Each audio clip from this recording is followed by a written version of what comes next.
हमने अपनी कल की वीडियो में यूनाइटेड नेशन सिक्योरिटी काउंसिल के जो रेजोल्यूशंस हैं कश्मीर इशू को लेकर, इनमें से 7 रेजोल्यूशंस को एक्सप्लेन किया था। आज की इस वीडियो में यूनाइटेड नेशन सिक्योरिटी काउंसिल की बकिया 10 रेजोल्यूशंस को एक्सप्लेन करने की कोशिश करते हैं और आज सेकंड टाइम में यूनाइटेड नेशन सिक्योरिटी काउंसिल की इस रेजोल्यूशन को भी सिंपल अल्फाज में एक्सप्लेन करने की कोशिश करेंगे जो आज पास की जाएगी। कल की वीडियो में हमने यूनाइटेड नेशन सिक्योरिटी काउंसिल की रेजोल्यूशन नंबर 38, 39, 47, 51, 80, 90, 91, 96 और रेजोल्यूशन नंबर 98 को एक्सप्लेन किया था। आज इससे आगे शुरू करते हैं। अगर आपसे कल की वीडियो मिस हुई हो तो डिस्क्रिप्शन में लिंक मौजूद है, आप इससे देख सकते हैं। रेजोल्यूशन नंबर 98 के बाद यूनाइटेड नेशन सिक्योरिटी काउंसिल की रेजोल्यूशन नंबर 122 कश्मीर इश्यू से रिलेटेड है। ये रेजोल्यूशन 24 जनवरी 1957 को पास की गई। इस रेजोल्यूशन के हक में 10 वोट पड़े, जबकि यूनाइटेड नेशन सिक्योरिटी काउंसिल का परमानेंट मेंबर सोवियत यूनियन ने वोट नहीं दिया। ये रेजोल्यूशन पाकिस्तान की कोशिश की वजह से पास किया गया था और इसमें एक बार फिर से दोनों ममालिक यानी इंडिया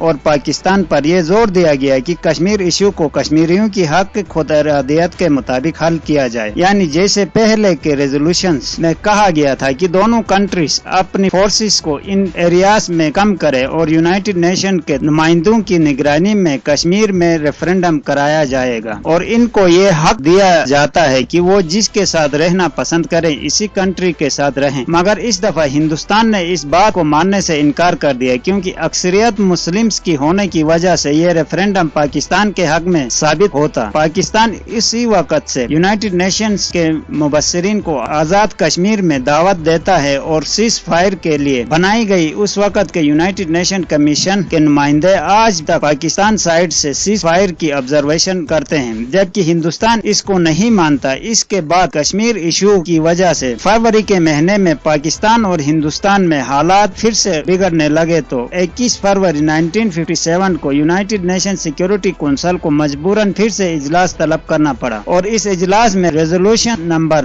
123 को पास किया गया। इस रेजोल्यूशन के तहत यूनाइटेड नेशन सिक्योरिटी काउंसिल के प्रेसिडेंट को कश्मीर विजिट करना था और हिंदुस्तान और पाकिस्तान दोनों से नेगोशिएट करके एक मुस्तकिल हल की तरफ बढ़ना था और हिंदुस्तान और पाकिस्तान के दरमियान इस कॉन्फ्लिक्ट पर दोनों कंट्रीज का इनपुट लेकर 15 अप्रैल 1957 से पहले यूनाइटेड नेशन सिक्योरिटी काउंसिल में एक रिपोर्ट जमा कराना था। इस इजलास में कश्मीर कमीशन के नुमाइंदे को भी खुसूसी तौर पर बुलाया गया था। 2 दिसंबर 1957 को यूनाइटेड नेशन सिक्योरिटी काउंसिल को फिर से कश्मीर इशू पर इजलास बुलाना पड़ा, जब उस पहली वाली रेजोल्यूशन में भेजे गए यूनाइटेड नेशंस के रिप्रेजेंटेटिव्स ने अपनी रिपोर्ट सिक्योरिटी काउंसिल में जमा कराई। इस रेजोल्यूशन को भी पास किया गया मगर सोवियत यूनियन ने कोई वोट नहीं डाला। इस दफा भी यूनाइटेड नेशन सिक्योरिटी काउंसिल में इन तमाम साबिका करारदादों को दोहराया गया और कश्मीर कमीशन को एक बार फिर से इस डिस्प्यूटेड एरिया से हिंदुस्तान और पाकिस्तान दोनों की फोर्सेस को कम कराने पर जोर दिया गया और फिर से कहा गया कि कश्मीर इश्यू कश्मीरियों की राय दही के मुताबिक ही सेटल किया जाएगा, जो कि हिंदुस्तान के लिए काबिल कबूल नहीं है। इस दफा फिर से कश्मीर कमीशन पर जोर दिया गया कि वो इस इश्यू पर प्रोग्रेस रिपोर्ट जल्द ही सिक्योरिटी काउंसिल में जमा करा दे। मगर 1965 की हिंदुस्तान पाकिस्तान वार होने तक हिंदुस्तान ने इस कमीशन को लटका के रखा और जंगी सूरत हाल की बिना पर सिक्योरिटी काउंसिल ने 4 सितंबर 1965 को इजलास तलब किया और दोनों कंट्रीज के दरमियान सीज फायर एग्रीमेंट हो गया और सेक्रेटरी जनरल को इस रेजोल्यूशन के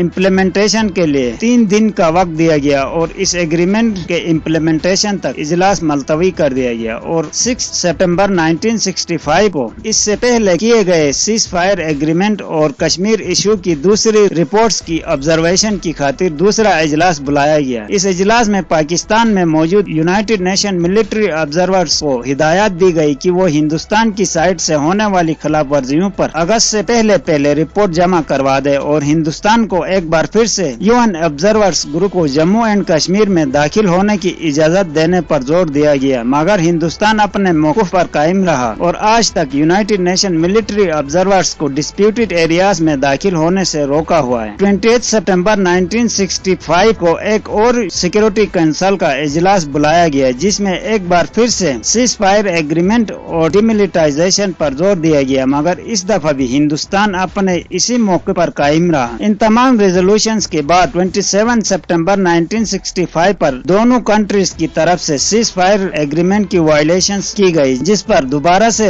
इजलास बुलाया गया और इस दफा सख्ती के साथ दोनों कंट्रीज को सीज फायर के पाबंद बनाया गया। सिक्योरिटी काउंसिल में इससे पहले पास की गई तमाम रेजोल्यूशंस को एक बार फिर से दोहराया गया। 5 नवंबर 1965 को सिक्योरिटी काउंसिल ने कश्मीर इशू पर एक मीटिंग कॉल की, जिसमें हिंदुस्तान और पाकिस्तान को यूनाइटेड नेशन सिक्योरिटी काउंसिल की रेजोल्यूशंस को नजरअंदाज करने पर डांट पिला दी गई, जिस पर पाकिस्तान ने रजामंदी तो जाहिर की, मगर हिंदुस्तान ने इन रेजोल्यूशंस को मानने से साफ इनकार कर दिया। इसके बाद ये इशू एक लंबे अरसे के लिए मंजर से गायब रहा और 6 दिसंबर 1971 की जंग के दौरान इस कश्मीर इशू को फिर से यूनाइटेड नेशन सिक्योरिटी काउंसिल में जिंदा कर दिया गया और इस इशू को यूनाइटेड नेशन की जनरल असेंबली भेजने का फैसला किया गया। यूनाइटेड नेशन के ऑब्जर्वर्स ने दोनों पार्टीज की तरफ से रेजोल्यूशंस की खिलाफवर्जी की रिपोर्ट पेश की। 2 दिसंबर 1971 को आखिरी दफा यूनाइटेड नेशंस का कश्मीर इशू पर मीटिंग हुई, जिसमें हमेशा की तरह पहले के तमाम रेजोल्यूशंस को दोहराया गया और यूनाइटेड नेशन मिलिट्री ऑब्जर्वर्स और सेक्रेटरी जनरल को ये ड्यूटी असाइन की गई कि सीज फायर पर नजर रखे और इन तमाम डिस्प्यूटेड एरिया से दोनों कंट्रीज की फोर्सेस को कम करने के बाद यूनाइटेड नेशन सिक्योरिटी काउंसिल में रिपोर्ट करे, जिसके बाद कश्मीरियों की राय के मुताबिक कश्मीर इशू को सेटल किया जाएगा, जो कि आज तक नहीं हो सका। ये थी वो तमाम रेजोल्यूशंस जो यूनाइटेड नेशन सिक्योरिटी काउंसिल ने कश्मीर इशू पर पास किए थे। दोस्तों, वीडियो पसंद आया तो लाइक जरूर करना, हमारे चैनल को सब्सक्राइब करना ना भूलिएगा। Thank you.